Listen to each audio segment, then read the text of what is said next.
For the 242nd time, it's your boy, Captain Boring, along NotCFBIII. We are bringing you the worstest podcast in the world. Welcome, everybody. Like I said, I'm Captain Boring. This is Fourth and One podcast. Thank you, everyone, for being here. However, on whatever platform you are listening to us now, if you could just like and subscribe this video, that goes a long way. I want to thank all the new 7 subscribers we have had over this past week. Thank you very much. We are now creeping closer to triple digits. We're at 75, which doesn't seem like a whole lot, but we're happy with it. Welcome back, everyone, to the worstest podcast in the world. Like I said, episode 242, preseason of college football. So we're kind of just meandering along topics here. So far, we are building an all fourth and one team that then during the season we are going to kind of keep track of. How we are doing an all fourth and one team is we are playing a game of start, bench, cut, or as I like to call it, kiss, marry, kill. It's basically the high school version of kiss, marry, kill. Start, bench, cut, where Robert will give us some names, some quarterback names. You have to start one, bench one, cut one, and then it's bracket style, and you narrow that down. So far, our quarterback for the season is Garrett Nussmeier, and our 2 running backs that we did last week are Katron Allen and Desmond Reed. I hope everyone who is living in the Pennsylvania area, Northeast area, is staying safe. Roads are crazy. This rain is crazy. However, it is exposing some leaks around my house, so that's good. We can get those kind of fixed up next time. Whenever this rain decides to stop. I don't know when that is. Hopefully sometime soon, because I'm tired of it raining all the time. Bob, how are we doing today? Hey, we're hanging in there, doing what we can do. Yeah, you got home okay? You figured it out? Yep. Some flooded roadways, but, that's just when it just rains and rains and rains and rains some more. It's bound to happen. Bound to happen. We are on the backside of the rain, from what I understand. Most areas are in like a flash flood warning. We are here in Lidditz, Pennsylvania. Rob lives up a mountain, so I'm not sure he's experiencing any of that, because normally the water will flow down from where Robert lives and collect where I live. All right. Well, Rob, why don't we just go ahead and start, just catch people up on some news. So Jake Retzloff, if you follow us on social media, Fourth One Podcast on Instagram, Fourth One Pod on TikTok, and then we do YouTube Shorts as well. I touched on this yesterday. That's the words I'm trying to say. Jake Retzloff was accused of raping a girl back in 2013. That case has been since thrown out. Dismissed with prejudice were the exact words by both parties. However, Jake, in the meantime, had to admit to having premarital sex with this woman. That triggers the BYU Code of Conduct, Student Code, Civil Code, I don't know, whatever BYU, the code that the BYU students have to live by.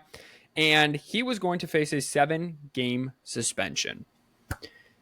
Robert, we talked yesterday, and I said, well, he's not going to be able to play this season because the transfer portal windows are closed. He's actually a graduate. He graduated BYU, so he can transfer as a grad transfer and play this upcoming season. I guess you're kind of looking at who needs the quarterback then. It's a very weird scenario because usually, obviously, the worst part is, so he's accused of rape. Okay. Right. Which the minute the man, or really anyone, mainly the men, are accused of rape, like that's it. Like it kind of doesn't matter if you did it or not. Like you're just labeled. So Right. that's something that's going to kind of follow him, even though it was dismissed from 2023. Um, I mean, that's something that's kind of a career ender. Like, Uh, where does he go? Yeah, Utah? I mean, it could be Utah. It's going to be a team that needs a veteran quarterback. He threw for 3,000 yards last year, 20 touchdowns, 12 interceptions. Most people I didn't remember forget BYU at one point was 8-0. Yeah, They finished the season 11-2, 10-2 in the regular season, then they went on and won their bowl game. They were in the hunt for the college football playoff through and through. They were in hunt for the Big 12. They did lose two down the stretch. Um, so he brings game experience with him. It's just going to be what team, because also at this point he can only get on campus for fall camp. Like, so this is going to be a very quick kind of turnaround. Can he learn in time? I know Riley Leonard struggled early in the season last year. So did Will Howard, struggled early in the season last year at Ohio State. And those were just two transfers that came in and immediately kind of had to learn the team in fall, and they really didn't get springtime practice. So that's going to be a very interesting situation to keep our eyes on. The Pac 12 is going to survive another day. That is another topic. So they needed 8 football playing school members. They technically have 8 right now, but Gonzaga doesn't play football. So what they did is they went out and got Texas State from the Fun Belt, and Texas State joins the Pac-12. I don't know why they're still calling it that. This announcement was on Monday. We are recording on a Tuesday. It will be the league's 9th member, and they will relaunch the Pac-12 in 2026. The Board of Regents for Texas State voted to authorize the $5 million buyout to the Sun Belt Conference early Monday. The Bobcats will remain in the Sun Belt through the 2025-2026 season before joining the Pac-12 in all sports for 26-27. These are Texas State joins Boise State, Colorado State, Fresno State, Gonzaga, all other sports but football, Oregon State, San Diego State, Utah State, and Washington State. Robert, who is the early front runner to run the Pac-12? probably Boise State. I would say. I mean, they don't have Genty, but they still have a pretty decent like returning squad. Um, Oregon State usually only plays good when they play against Oregon. Washington State only plays good when it's snowing. Colorado State's not really good. Utah State's okay. Texas State is okay. Fresno State hasn't been good since Reggie Bush played. Welcome to the part of the podcast where Robert just shits on teams. San Diego State's not bad. I mean, Yeah. but Yeah. Boise State's probably the one that has their most put together. They're most part, and they have a history of winning. Yeah. I would agree with you there. So, you know what? Did you want to talk about anything? You just want to kind of jump right into this? No, let's jump into this bad boy. All right. Let's jump into this. We are going to do ACC over under win totals. I use Chat GPT to help us with that. So I have all the information pulled up. So hopefully it will go a lot smoother than last week. But we are doing Kiss, Marry, Kill, Start, Bench, Cut, whatever we want to call it. Let's get after it, sir.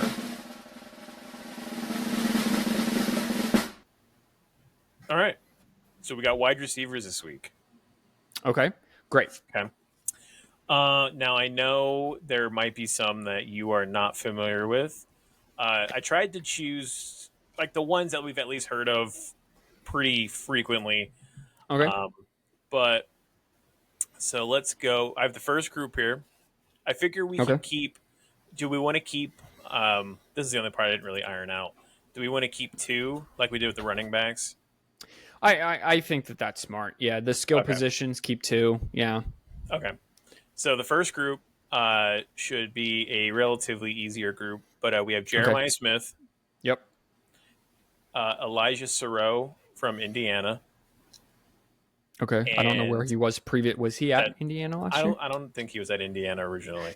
This, ladies and gentlemen, you're about to experience 2 guys who know a lot about college football and us experiencing that we have no idea where some of these players come Yeah, from. Sorry. Jeremiah and Smith, Isaac Soro, and well, it's actually Elijah Sarow. First off, see, is and it I'm already messing up. and Antonio Williams, Clemson. Um, I think that this is pretty easy. I am going to go with starting Jeremiah Smith. Best player, best overall player in college football 2026 announced today. I am Deserves it. going to. I like Antonio Williams. He's a good jump ball receiver from what I saw last year with Clemson. So I'm going to bench him, and then I'm going to cut Elijah Sarow strictly off the part where because I'm not familiar with his game at all. Hey, I get it. You know, Yep. it took me a hot minute to find some of these guys. Yeah. Okay. All right. That's fair. All right, next group, Bryant Wesco, also from Clemson. Yep. Zachariah Branch, now playing at Georgia. Yeah. Formerly USC. Sure. Formerly USC. And Kevin, I always kind of mess this up, but is it Concepcion or Concepcion? Oh, Concepcion. Concepcion. Yep. A&M. Where A&M. So he went from NC State. Yes. Okay. I'm going to take Concepcion and I'm going to start him. Very underrated receiver. He was kind of hidden in NC State. NC State had some big aspirations the couple previous years. I think now getting into a big time program. I'd use air quotes because NC State is a big time program, but lots of eyes locked in. I think you're going to see big things. So I'm going to start him. I'm going to cut Wesco and then bench who was Zachariah Branch. Yep. Okay. Third group, Carnell Tate out of Ohio State. Okay. Eric Singleton Jr. out of Auburn, formerly Georgia Tech. Okay. And Jordan Tyson, Arizona State. Oh, Jordan Tyson I saw very little of Jordan Tyson, but when I saw Jordan Tyson, he jumped off the screen. Is he playing a full year this year? I think he so, did. Yes. Did he play the bowl games last year? No, I think he got hurt. Was it before? I think he got hurt before the conference championship because he was their number one receiver for the entire season. I also thought that you told me he transferred. I probably did. I was probably wrong. Probably because everyone thought he was going to transfer. And every single person in college football was transferring at one point. All right, so it was again in the Territorial Cup against Arizona, upper body injury. He missed the rest of 2024. He's expected to be healthy for 2025 season. I'm going to start Jordan Tyson. Yeah. I'm going to bench Cardell Tate just because he's an Ohio State receiver, and I do put respect on the Ohio State wide receivers. Brian Hartline is really good at coaching wide receivers for having him himself being only mediocre. Sorry, Brian Hartline. At least in the NFL, you were pretty good. And then benching whoever the third option was that I've already forgotten. Yeah. Eric Singleton, by the way. Eric Singleton. Yeah. Last group. Okay. Now, with this group, one of them is technically injured, but we're going to play this game as if they're not injured. Okay. Playing the game if they're... Because they do think he's supposed to come back somewhere throughout the season. Okay. And that man is Evan Stewart from Oregon. Is he supposed to come back? It said 7 weeks. Okay. So I think that's kind of like a hope and a prayer kind of thing for them right now. Torn knee patella. Torn patellar tendon in his knee. Excuse me. Okay. Wow, he just did that like a month ago. Yeah, it wasn't too long ago. So I don't know how they figure he would come back, but Potentially risk. Okay, so Evan Stewart's the first. okay. Nick Harbor, South Carolina, Yeah. and then in my opinion, probably one of the more overrated receivers, Ryan Williams, Okay. Alabama. All right. I'm a little more high on Ryan Williams than you are. I know. Dude's a freak athletically. So I am going to start Ryan Williams. I'm going to bench Nick Harbor, and then I am going to cut Evan Stewart. See, I thought you were going to do me dirty and just make me choose between Jeremiah Smith and Ryan Williams, like right off the bat. No, that's actually in the next one because you can only take one starter and one bench. So eventually you have to choose between them. Yeah, right. So our starters, Okay. Jeremiah Smith, Yep. Kevin Concepcion, Mm-hmm. Jordan Tyson, Mm-hmm. Ryan Williams. And so now I'm doing the same thing. Start bench. I will let you, because we'll do it as a 3 wide receiver set. So I'll have you choose 2 starters and 1 bench. Oh, okay. All right. So out of those 4, you have to pick 2 starters. I'm going to take Jeremiah Smith. Okay. I think that's pretty easy one. I hate the fact he's so good, but dude is unbelievable. He gets open. He also, did you see his comments today? Yeah, that he's not going to lose to Michigan. He's not going to lose to me. He's got 2 more years. He's not going to lose to Michigan. So Michigan.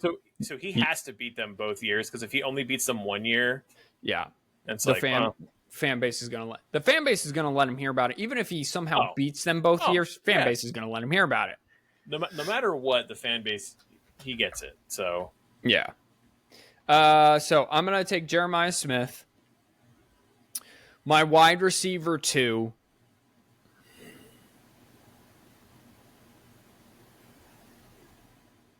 I'm going to do it. I'm going to take Ryan Williams. Okay.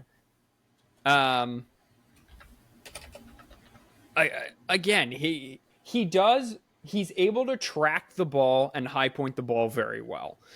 In the games that I saw, he won the 50-50 ball, and he has good body mechanics in the air. It reminded me a lot of Devontae Smith when I watched him. So we'll have to see how he progresses. I could come back to and regret this. And then I'm going to take Concepcion as my third. I think that he is just sneaky kind of good and just has been hidden by NC State's mediocreness. We're only taking 3 wide receivers, so we're doing 2 starters and a bench. Right. Right. We're choosing 1 from the bench group. Oh, I'm sorry. Okay, then Yeah. Okay, that's fine. Then Ryan. Okay, I misunderstood. Then Jeremiah Smith and Ryan Williams. Proceed. Back to you. I knew as soon as you got on that roll, I was like, "All right, we're messing this one up. Here we go." It's what I do. Mess so it from up. the bench category, we have Antonio Williams, Okay. Zachariah Branch, Mm-hmm. Carnell Tate, and Nick Harbor. Nick Harbor. Dude's a freak. I'm gonna take Nick. I mean, I think Antonio Williams would have a great year this year. I don't disagree with you. I think all of the receivers can have a great year. The most disappointing one on that list is Zachariah Branch to me. He was touted as a speedster who could just come in and fly and change the game at USC and was going to do big things. And he was good. He's good. He's a good young man, but man, I feel a million years old saying that. But he didn't pop off the screen to me. So and Nick Harbor does pop off the screen when I watch him. Well, I feel like what hurt Zachariah Branch was he had super inconsistent quarterback play. Like Caleb Williams was there, and like Caleb was okay. you know, it was a lot of ad lib with Caleb Williams, sure. yeah, like they USC should have been a lot better than what they were. Okay. Yeah. No, I agree. So we'll see if Lenore Sellers can really light it up with Nick Harbor this year. Yeah, absolutely. They did some nice things last year together, but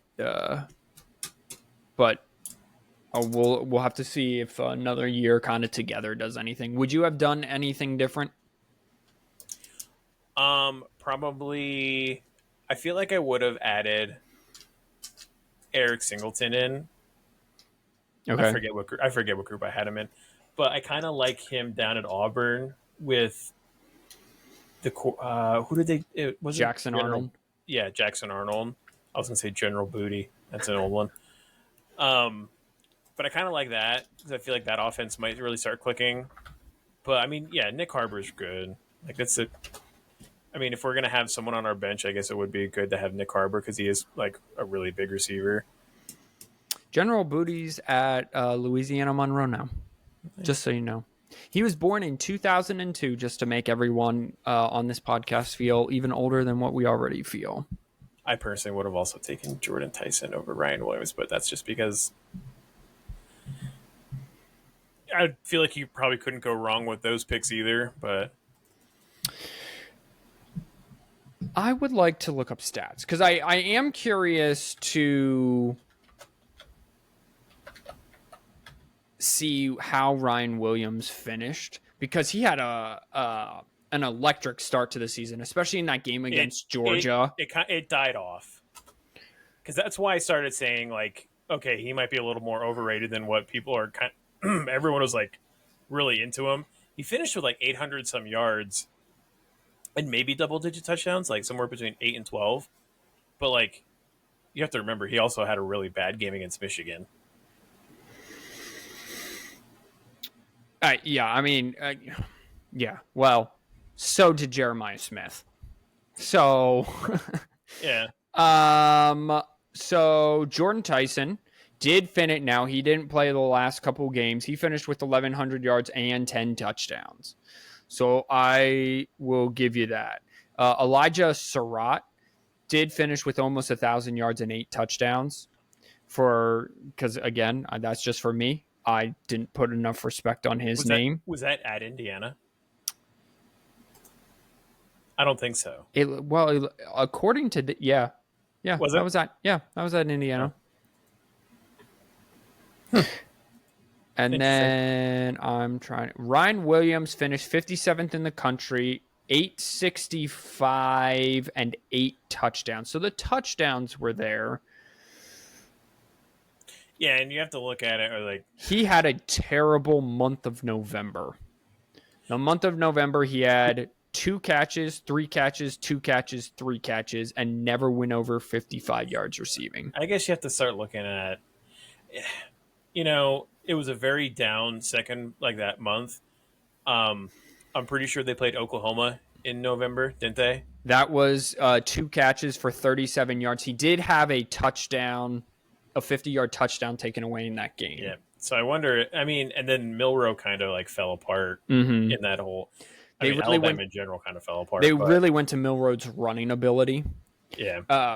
But I will give you, I thought he kind of finished a little stronger than what he did, but it's the freak athleticism all these guys are freaks really. But yeah, Jordan Tyson's not a bad one. I mean, you figure if he doesn't get hurt, Arizona State with Cam Scadaboo, do they beat Texas? Yeah. Yeah. Yeah. And then they move on. Who knows what they do against Ohio State, because Ohio State was kind of in their prime at that moment. Like, I don't think anyone was beating Ohio State in the playoffs.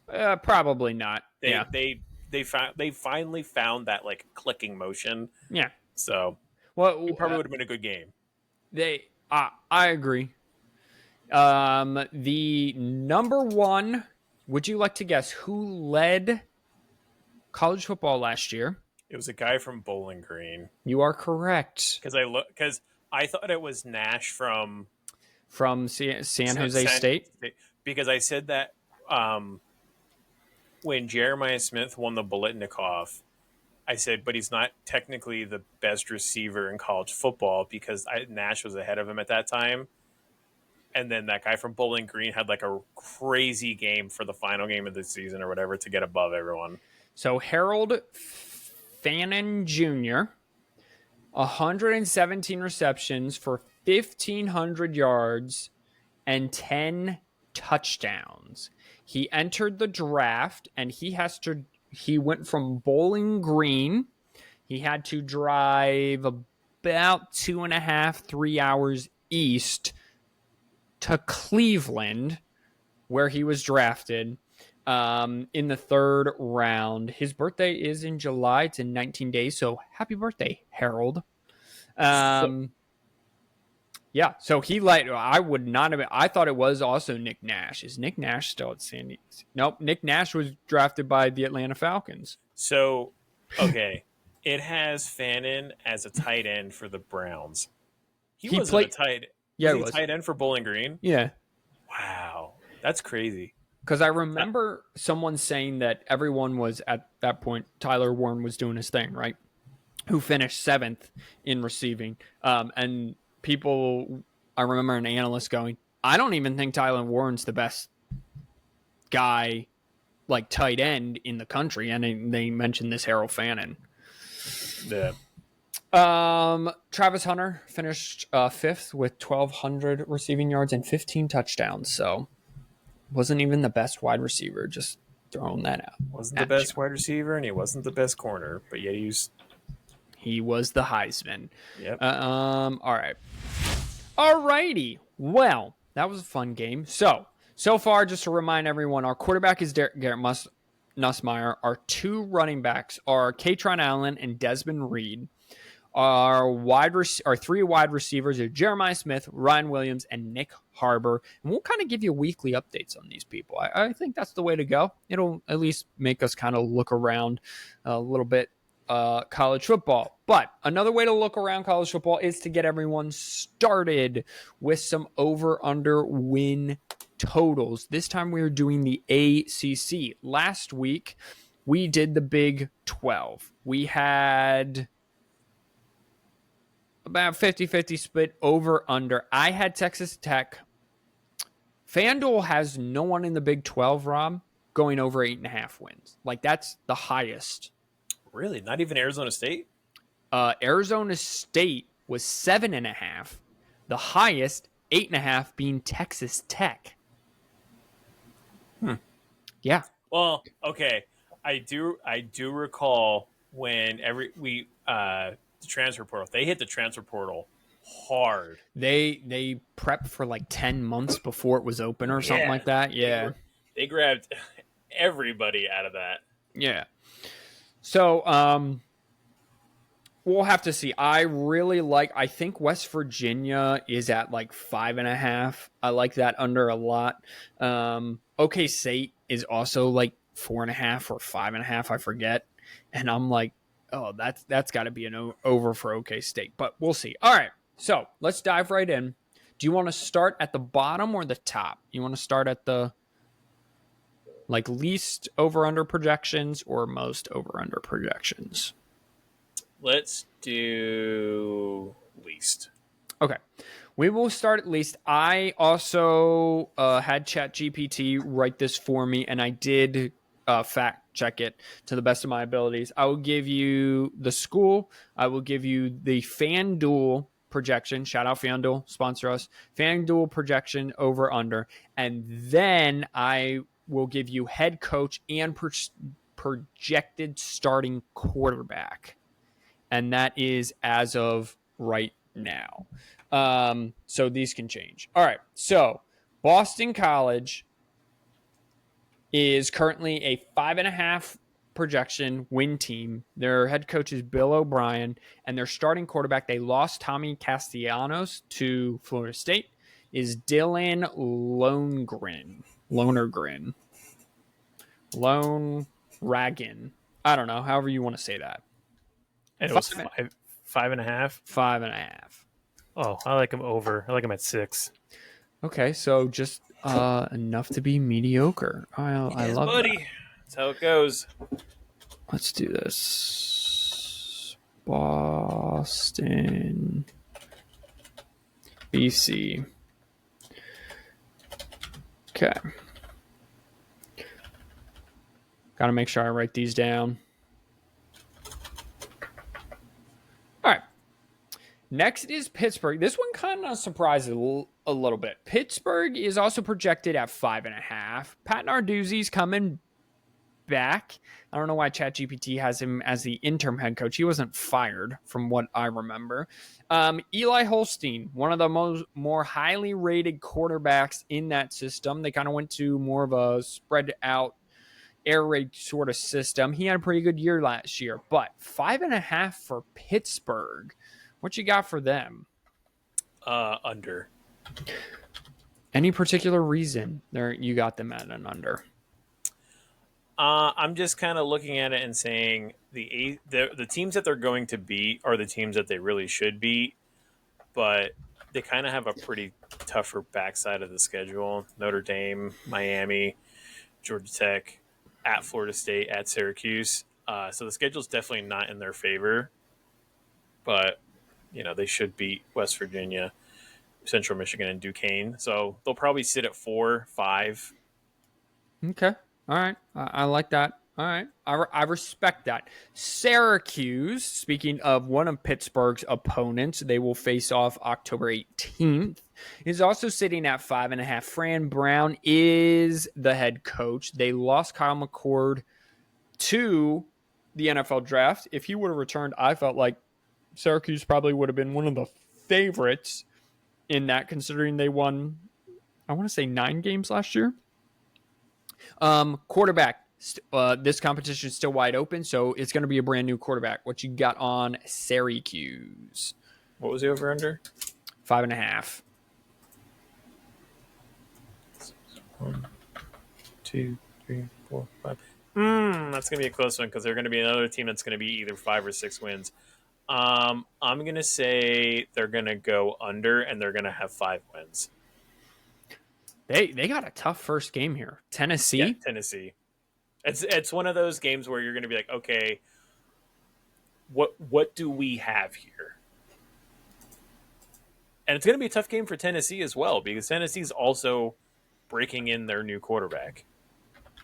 Whoever that may be, too. Right. They don't know that either. All right. So you're going under Syracuse. Respect that. We're moving right along. Virginia. Is Tony Elliott still around at Virginia? I don't know, but whatever their over-under is, it's probably going to be under. He is still at Virginia somehow. Chandler Morris, former, I want to say TCU quarterback, maybe even SMU quarterback. 5.5. 1 and 2, 2 and 2, 2 and 3, 2 and 4, 2 and 5, 6, 7. Under. Under. See, now when you the fun thing is always to remember who you have, like when you have common opponents, who you have beating who, and try to remember that. All right. Next, does Tony Elliott get fired if he goes under? Does he get fired? 100. He has to, because I feel like Virginia they're not a football school by any means, but they're not performing at all. He has an 11-23 record at Virginia. If he goes 15 and what? He'd be like, no, never. They'd be like 15 and what? 31, 34? Mm-hmm. Oh, that'd be 16 games, but like that's not good by any means. So he went 3-7, 3-9. 3-7 was the year that they had the school shooting, so they didn't play the last couple of games of the season. 3-9. Then last year 5-7. Yeah, because I feel like he would have to either finish 5-7 again, or he would have to improve.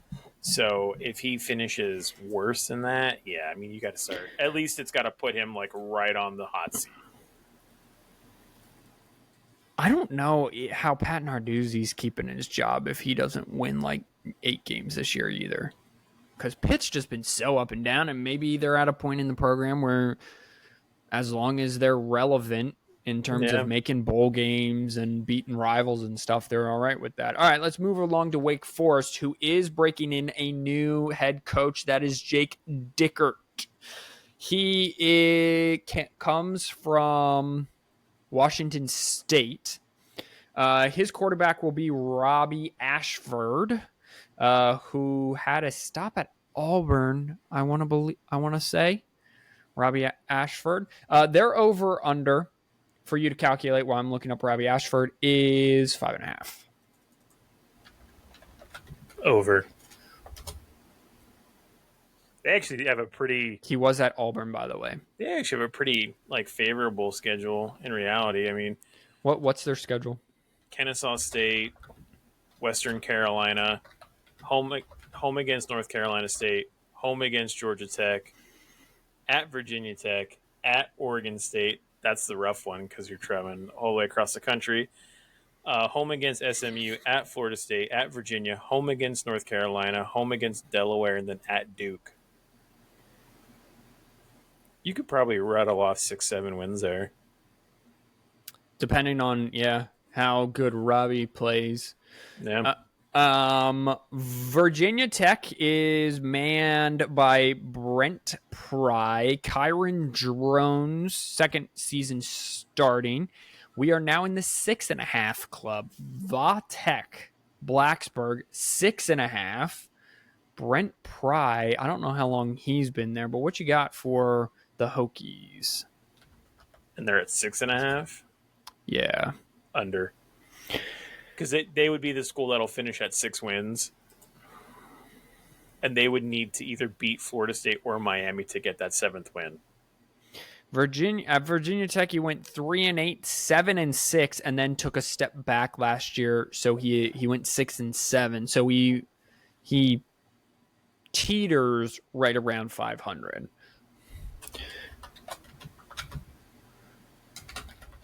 So all right, I respect it.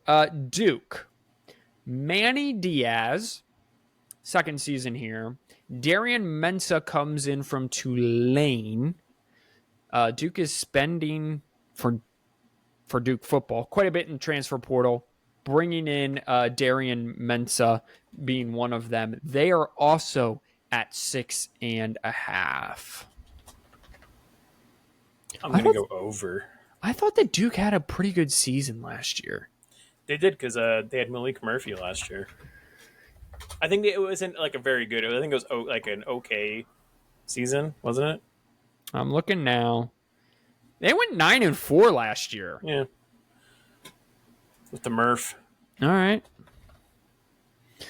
Over for Darian Mensah and Manny Diaz. Last school in the 6.5 win mark is Dave Dorian's NC State Wolfpack. CJ Bailey is the projected starter there. NC State, I know for a run there when Clemson was really running the ACC, I remember it was everyone would always talk NC State, NC State, NC State, and then NC State would always fall flat and always lose a few games they shouldn't. So what do you got for NC State? We're going over 8-win ball club. What's their schedule look like?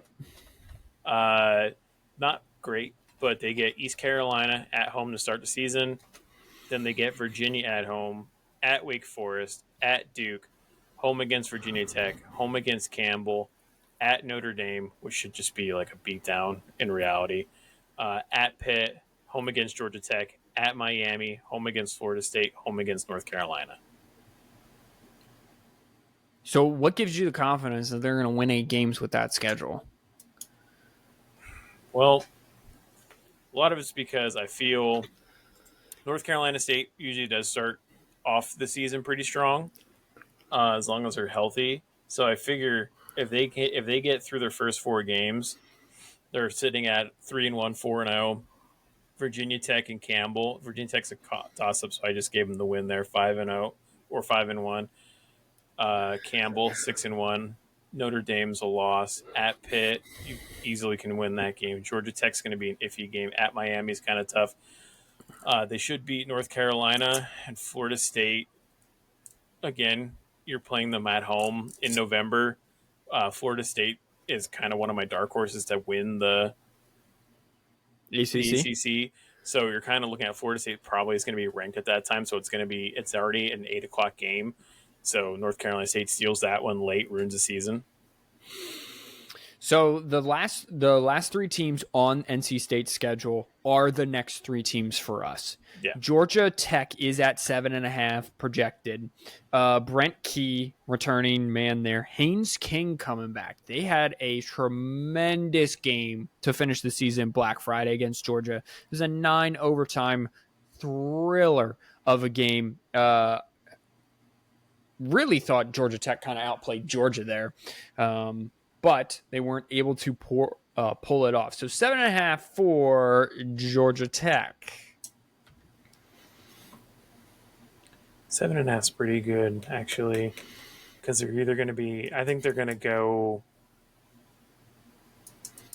I think they're going over because their schedule's actually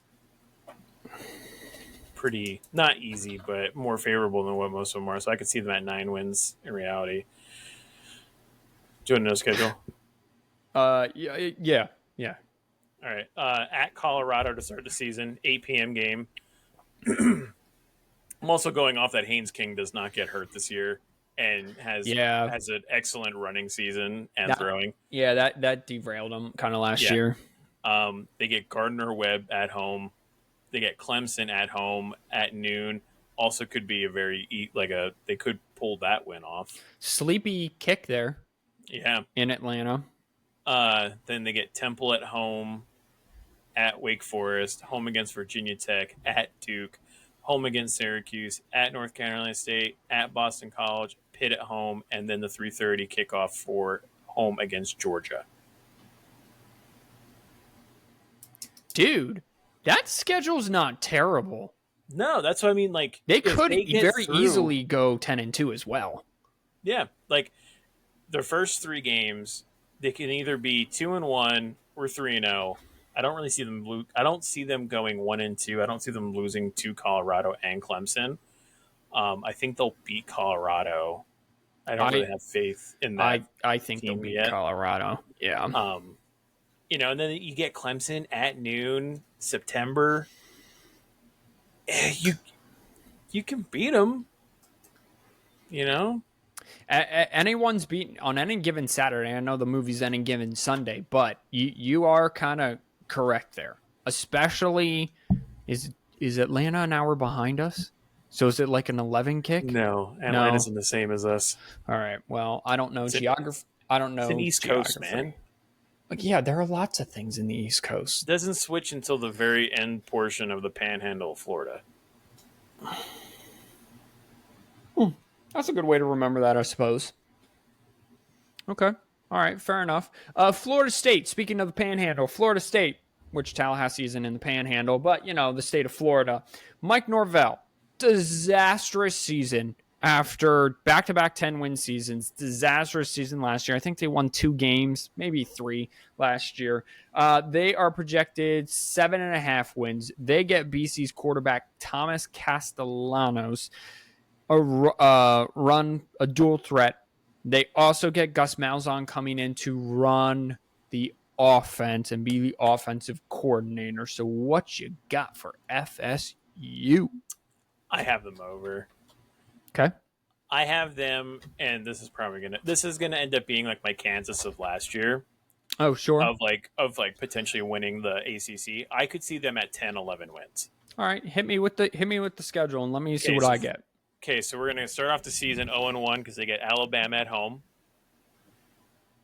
Okay, and sure. Then they get East Texas A&M at home. Love that. They get Kent State at home. Then they go on the road at Virginia, home against Miami, home against Pitt, at Stanford, home against Wake, at Clemson, home against Virginia Tech, at North Carolina State, at Florida. I have 8-4. which would still trigger the over. Right. So you have them losing to Bama, Uh-huh. losing to Florida, losing to Clemson, Mm-hmm. and then losing to Miami. Mm-hmm. Yeah. It's possible. Yeah, I mean it's Yeah. possible. It's if they jump the hurdle of Miami, it's not a cakewalk, but it's a good coast until it's probably going to be a nighttime game because Clemson is probably going to be either undefeated or only have one loss walking into their game, a home game at night against Florida State. Probably a top 25 matchup, probably 15 at that point, maybe. This is the thing with college football. If this was last year, or if this was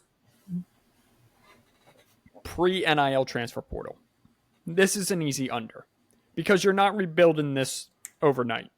Right. The thing with transfer portal and NIL era is, I mean, Colorado did it. You can literally flip that roster overnight and bring in better athletes or whatever. I don't know what went wrong at Florida State last year. I don't know how the culture just took a dive. Lee Corso says, Nick Saban said last year is that when you bring in transfers, like if you get a bad batch of them and they start running your team, things are going to go downhill. So again, and Florida State kind of relies on transfers even during their two kind of 10-win seasons. They were transfer heavy. So it is very possible for them to go over. It's also very possible, Rob, that they win 3 games this year. They could also win 3 games this year because when you're built on the portal, like it's one or the other. I feel like there's going to be no in between with transfer portal teams. We sat here last year and thought Florida State was going to be pretty decent with DJ. Yeah. And then all of a sudden, Florida State was like the most they just didn't have a football program. FSU 2024. Because how did it start for them? Because I mean, I remember they lost to Georgia Tech over in Ireland. That's right. There was a field goal, and we were like, "Whoa, hold on a second!" Right, Georgia Tech. We're like, "How good is Georgia Tech?" Right. And then they lost, and that's right. They started 0-2 because Boston College. They on a Thursday night, or no, that was the following Monday night. Went down there. Tommy played a great game. And then they lost to Memphis. And then they beat Cal. But at this point, the offense was not producing because they went 13 points against BC, 12 points against Memphis, 14 points against Cal, and I think a Hail Mary attempt, then 16. The offense just was not there. The offense clearly was the problem last year. They scored 16 points, 13. DJ couldn't throw the ball. How he went from throwing for 400 yards at Notre Dame when Trevor Lawrence was out during COVID to just falling on his face is beyond me. I mean, you say Notre Dame, I say Clemson. I mean, it is what it is. No, I suppose. All right, UNC, let's go up to Chapel Hill where it's Bill Belichick's first year, so this will be very fascinating. The line, I think, is also very fascinating. It's 7.5. Projected starting quarterback, they're not really sure either. I do know they have a quarterback, a highly touted freshman coming in. I don't know if it'll be him or some other transfer, someone who was already on the roster. So 7.5 for UNC in Bill Belichick's first and maybe only year. I'm going to say under. Okay. I could see them at 7. Okay. But it's also what could go wrong. Everything. At North Carolina. You got Bill Belichick. It's been not one game he's coached there. And I mean, it's been, the media kind of was all over it for the first 2 months between him and his girlfriend, I think, or is she wife now? One of the two. Girlfriend. Yeah. It's either going to be a tragic success for North Carolina or a very tragic loss for North Carolina. The thing with Bill is Like, I think Bill's attitude is a lot better. He is trying to shake off the being the grumpy old man because he knows he can't do that on camera. It's the drama with the girlfriend right now. Yeah. That happened a few months ago that is really just kind of hurting his image. I think he, to that point, had kind of revamped his image quite nicely. So we will be keeping a close eye there in Chapel Hill. Jeff Brom is in his second, maybe even third season at Louisville. They are projected at 8.5. They bring in Miller Moss from USC. I'm going to throw this out here. Jeff Brom has now produced 2 NFL quarterbacks in his last 2 stops. Aiden O'Connell at Purdue and Tyler Shuck last year at Louisville. So Miller Moss, maybe he can find a trend. I also like how Jeff Brom calls the game. They huddle, but they throw the ball a lot, which is very unusual. Normally teams that throw a lot don't huddle, so it's very unusual. So Louisville, 8.5. I like the over. I like them at like 9-10. Okay. Give me that schedule real quick. Home against Eastern Kentucky. Okay. Home against James Madison. Okay. Home against Bowling Green. At Pitt. Home against Virginia. At Miami. Home against Boston College. At Virginia Tech. Home against Cal. Home against Clemson. At SMU. Home against Kentucky. The Kentucky game, I think the Kentucky game will be decided. I think they're like 8-3, somewhere in there. Yeah. All right. Yeah. I don't hate that over at all. All right. Miami, Mario Cristobal, Carson Beck, first and only season. I will say this: Carson Beck did transfer, then broke up with his girlfriend, I guess.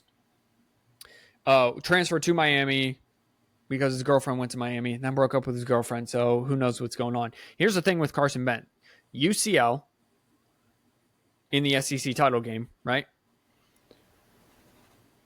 Hasn't had a spring. So he is basically going to be a fall camp, like fall only quarterback basically coming in. Yeah, he gets to know his teammates, but he's not getting out there throwing. So they are 8.5.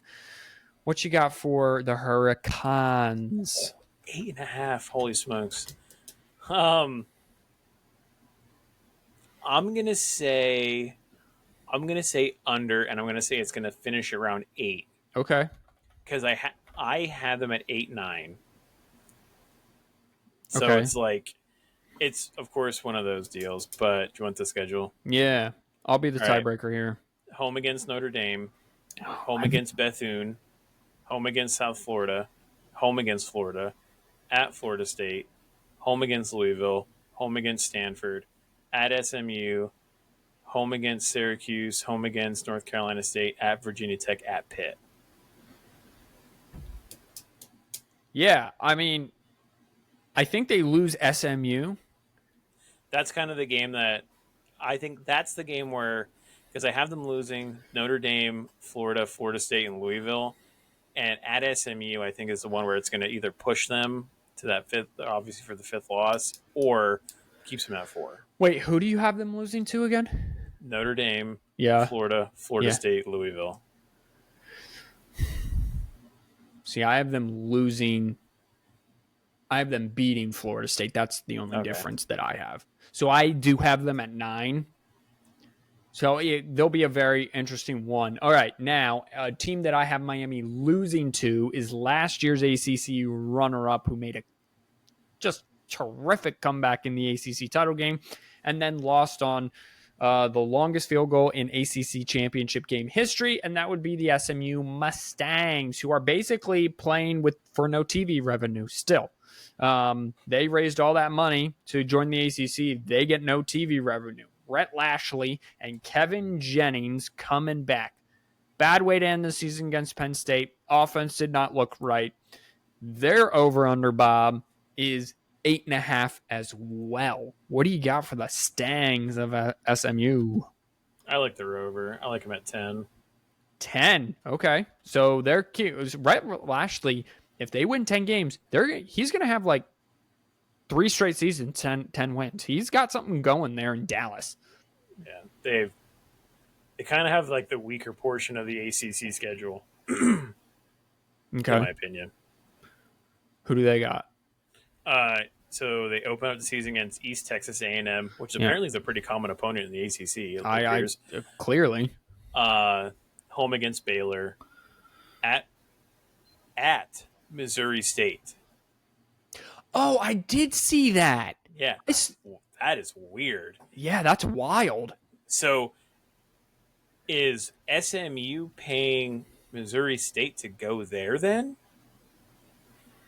Because normally you pay they would Right. pay Missouri State to come there.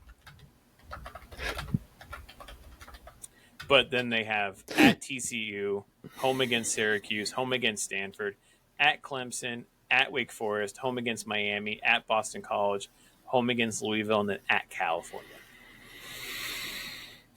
They're going to have toss-up games, I think, because they're good enough to beat anyone, but they are going to have toss-up games with Clemson, Florida State, Miami. Yeah. And yes, SMU is paying Missouri State as part of a home-and-home series. The first game is in Springfield, Missouri. That's this September with SMU. The second game, Missouri will then go to Dallas. That's crazy. Yeah, because normally you pay a team to come to you twice. Also, they need a bigger stadium because their stadium only seats like 25,000 people. So, well, they also haven't really been the greatest of. Yeah, thanks NCAA. Yeah. All right, and then finally, it should be, well, at least on paper, the kings of the ACC. Here's the deal. They will probably be a top 5 team to open the season. They very well could be the number 1 team in the country to open the season, and that is the Clemson Tigers. They are projected at 9.5, so you would say for the number 1 team in the country, allegedly, to open the season, that they wouldn't be there, but they're returning a bunch on offense. Their wide receivers really took shape late in the season. They gave a Texas run for their money. And most importantly, Cade Klubnik, who had 40 touchdowns last season, is back. The Tigers of Clemson sitting at 9.5. What you got, Bob?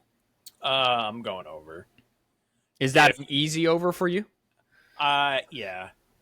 I mean, they're either going to be 12-1 or wait.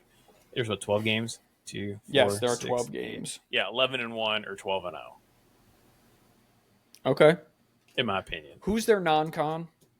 LSU. Well, it's got to be more than just LSU. Troy. Oh, okay. All right. Yeah. And Furman. So LSU. Okay. And I think, and that's at home, isn't it? Or is that in Death? Well, it's both Death Valley. I can't say that. So it says home, but I wasn't sure if it was actually home or if it was neutral. I didn't click on it. You know what? Let's find out together. It's home. Okay. And that's a Sunday night game, I think, right? The 30th. So, yeah. August 30th, I think that's a Sunday. Hello. I'm looking now. No, that's Saturday. Okay, so they got the Saturday night slot then. Yeah. Yeah, So again, because game day is going to Ohio State, but that's noon because Ohio State fans hate the noon o'clock game. Which means, so it's going to be 7:30 in South Carolina in Death Valley, and if it's anything like it always is, that the place is going to be rocking. It's going to be foggy because it's going to be humid as anything. Because the fireworks are going to go off. It's going to be humid. The smoke settles. Yeah. You can't see shit for like a quarter, and you're like, this is terrible. Or a hurricane's ripping through. Yes, and it's going to push the game. It's pushing the game either to a neutral site, down to LSU. They're going to play it. They're going to play it in 6 inches. Notre Dame, dude. And it'll be a 3-0 game for 98% of it because no one can hold on to the ball. All right, so you have over on Clemson, so they would be 1. You then have SMU hitting the over at 8.5. And Louisville hitting the over at 8.5. So between SMU and Louisville, who do you have playing Clemson in the ACC title game? Let's just play this game out since you had me playing it. Okay, so it's Louisville and Clemson, ACC title game, champ being it's going to be hard to beat a team twice, so I'm going to say Louisville. Okay. All righty. Well, Get ready for Louisville to have 3 wins this year.